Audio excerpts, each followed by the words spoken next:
Welcome to episode 3, the final episode of Capturing Magic, How I Make and Design Wearable Art. In this episode, I will share with you the final pieces, the photos, why I made them, and the conclusion of the Dream Moth story. In the first episode, I shared with you where I get my inspirations from, as well as my concept art. In the second episode, I showed you how we create our pieces. Next, I will go over set design and props. Since I wanted to make a large moon that could be suspended overhead, it needed to be lightweight enough for me to hold it to assemble it, and so I could hang it with one piece of twine. I looked to see what I had on hand other than cardboard, which is too delicate to work with for a prop that needs to be handled. Also, I knew the piece would need to be spray painted for an even color, and so it was quickly painted as I was running out of time to make any new props. We had previously experimented with spray painting cardboard, and we didn't get the finish we wanted, and the cardboard would deform if too much of the color ended up in one spot. We decided on 1/8 inch Baltic birch plywood we had bought for a previous project that we didn't end up making. Unfortunately, the sheets were already previously cut up into rectangles for our laser, so the grains did not line up. I had to assemble the moon from multiple pieces since it measured around 45 inches long, which is longer than our laser, and I designed some filigree style pieces to create overlays and build some depth to the moon. After we cut it out, I used wood glue to stick it together and let it set and dry for a day. The paint I used matched the gold paper I bought to make the stars for the backdrop. Once all the pieces were dried, I glued on any additional overlays I made and let it sit for a couple of days, so the smell of the paint dissipated since I decided to build the background set in my living room.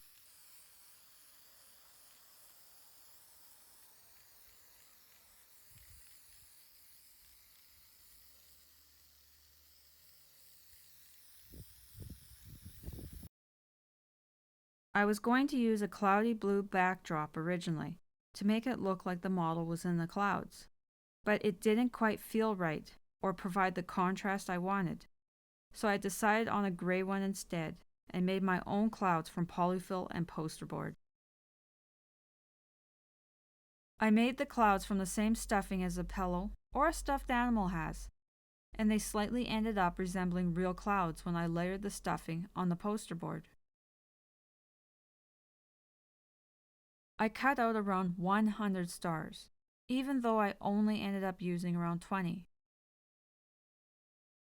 My intention was to make a curtain of stars that ended up on each side of the backdrop. But that ended up being too time-consuming, so I reduced it to just attaching some to the gray backdrop.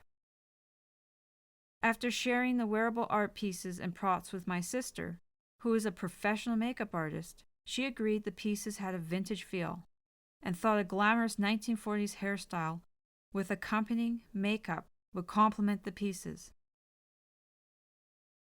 I'm going to let Ashley share with you how she approaches doing hair and makeup for photo shoots with me.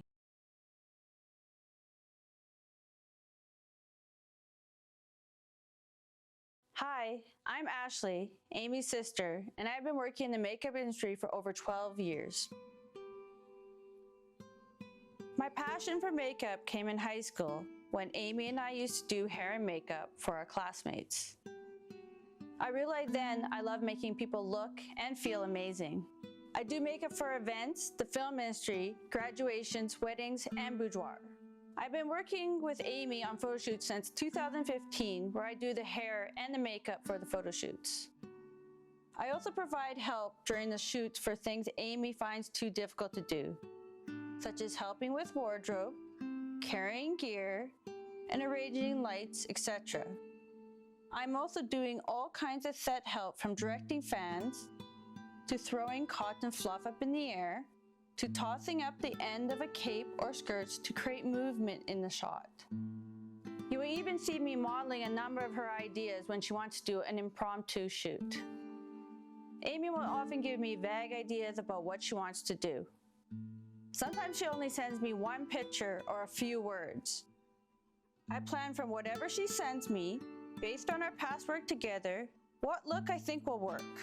I have a lot of training and experience in this area, so I try to think of what time period, setting, or style would suit each piece of wearable art best. I love creating really glamorous looks that you would see in magazines and film, and pairing them with Amy's fantastic wearable art, as I feel that brings it even more to life. Maybe not as much as the stories she used to tell me about the things in the forest surrounding our childhood farm. We did not choose an exact time period, as the items I created are not period pieces, and ended up only being accidentally influenced from around the 1930s to 1940s. Our model is Cara. She is one of our first models we have ever worked with. When she confirmed she was available, I further developed the designs to suit her. I knew Cara would be perfect for our shoot since she has a classic old Hollywood look.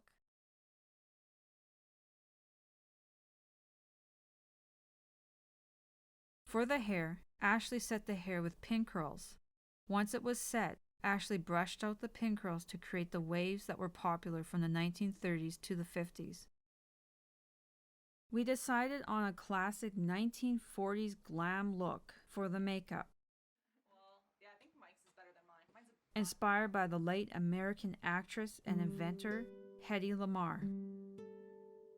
Lamarr was known for a clean, bold, dark brow, with eye makeup done in a matte finish, using neutral tones, with eyeliner extended to emphasize the lash line,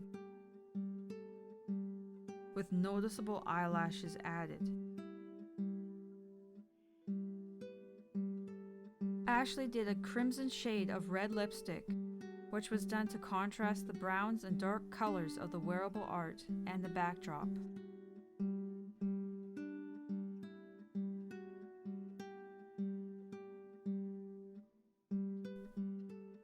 We based posing without the mask on actresses from the mentioned decades and fairy tale inspired poses. Cara did several poses that she felt went with the wearable art, which ended up looking great in the photographs. We wanted to give the photos the feeling of old photographs and fairy tale images where it looked like she was a character out of a storybook. Much like with fine craft and arts, I find other ways to work around taking photos and videos, which is often not the industry standard. This allows me to get the results I wanted, but they are not necessarily how others would take photos or videos.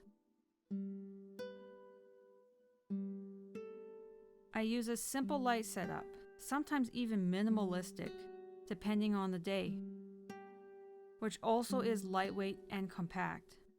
One thing about long-term chronic pain is that it can cause extreme exhaustion and fatigue. Simple light setups, lightweight lenses, tripods, sliders, and other equipment can keep me from overexerting myself.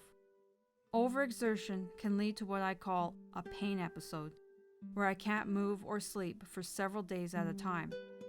If you suffer from something similar, look to see what type of equipment or techniques or alternative materials you can find, so pain doesn't stop you from realizing your overall vision, either artistically or non-artistic.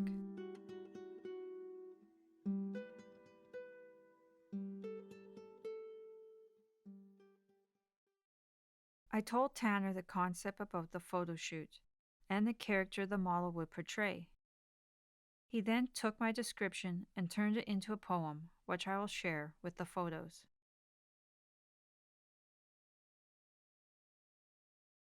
With the enticement of clouds, her dreams surrounding, she was stricken by the moon's luminous beauty, determined to reach, determined to climb. The scaffold of stars. To take the hand of night. Transcending that which defined these sunless hours as she climbed through cloudy wisps like airy fantasies of hopes she made reality.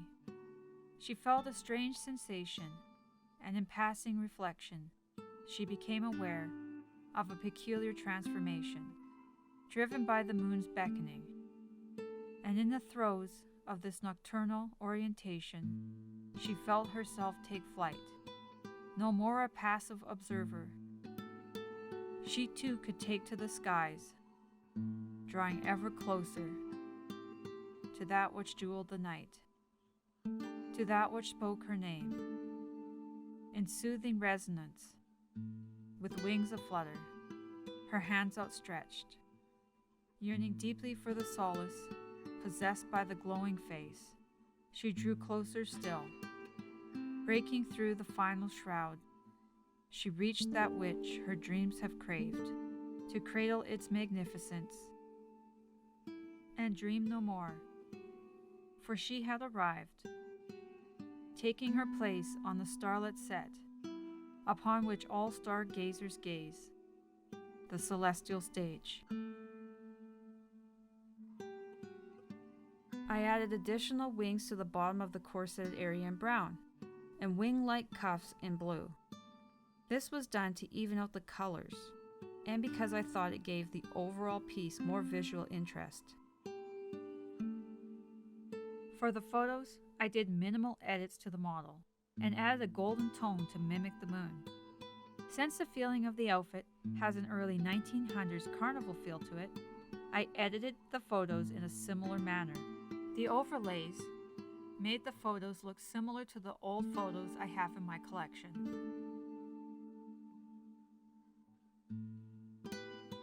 I wanted to give the clouds the same pink, blue, and purple colors I saw in my dream.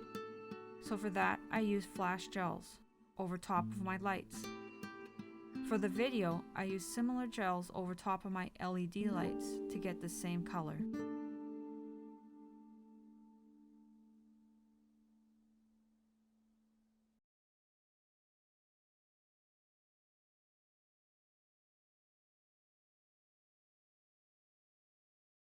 I began to slowly open the door on the left side so I could catch a glimpse of who was talking before they could see me.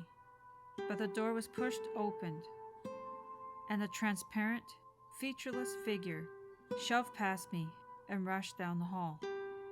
I went to turn and look at the passing figure, when another and another and another figure filed past me as quickly as they could, until it became a never-ending train of transparent people, quickly walking single file down the left side of the hallway. If I stood too close to the line of people, I was pushed to the other side of the hall, almost as if I was being moved by a strong wind. To get away, I opened a door opposite to the convoy of people, and out came another stream of translucent people, hurriedly walking the opposite way, down the right side of the corridor. The stream of clear beings on each side going the opposite way forced me back to the center of the hallway, where I was able to keep my balance and walk down the middle.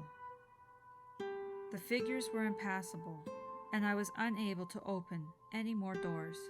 That's when I noticed a flickering light above me, and I looked up to see a single, earthy toned moth swooping and beating its fragile wings against a light bulb.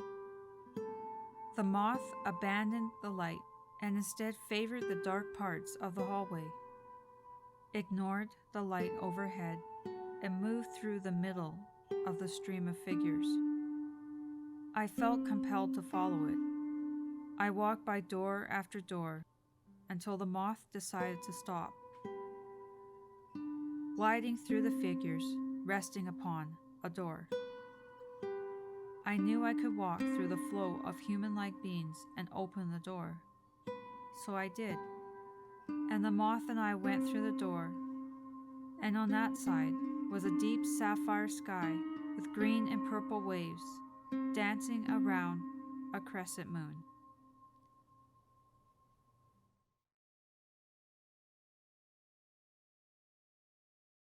I had a dream, which I titled The Dream Moth, at the beginning of the pandemic in 2020, when all of our in-person events, where we sold our artwork or displayed it, were cancelled, closed, or limited. I had felt that dream was significant at the time, and I wrote it down.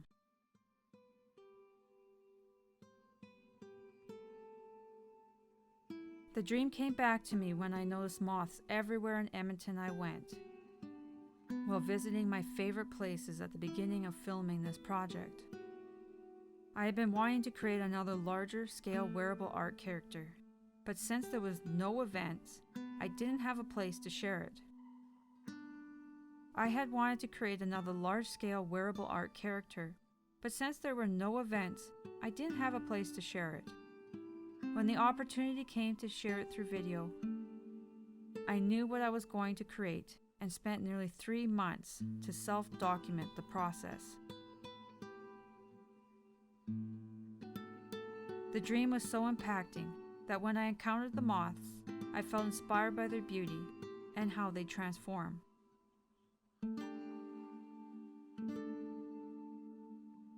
My thoughts kept coming back to the dream and how I was putting away old items, and how behind the closed doors had more of the same old items or empty boxes.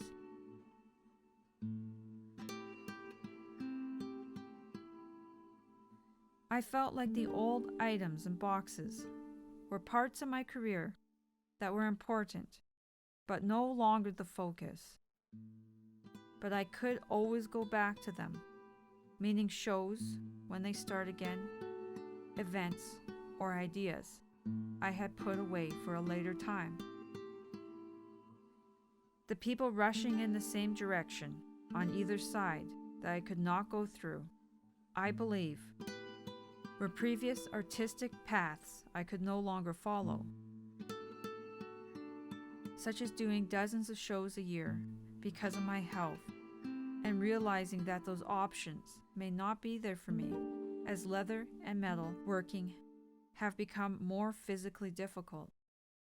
And finally, the moth led me out, transforming or giving me the idea to share the creation and story behind a larger piece of art through a different artistic format, like video. Thank you for joining me on this 3-part series on capturing magic, how and why I create wearable art. I hope you found this series interesting, and even more than that, I hope it inspires you to explore your passions, and if you struggle to create what you want because of any type of disability, try to remember there isn't only one way to do something. Ask for help, even if it comes in the form of social support. Look for new techniques or pieces of equipment that can make your art or dreams a reality.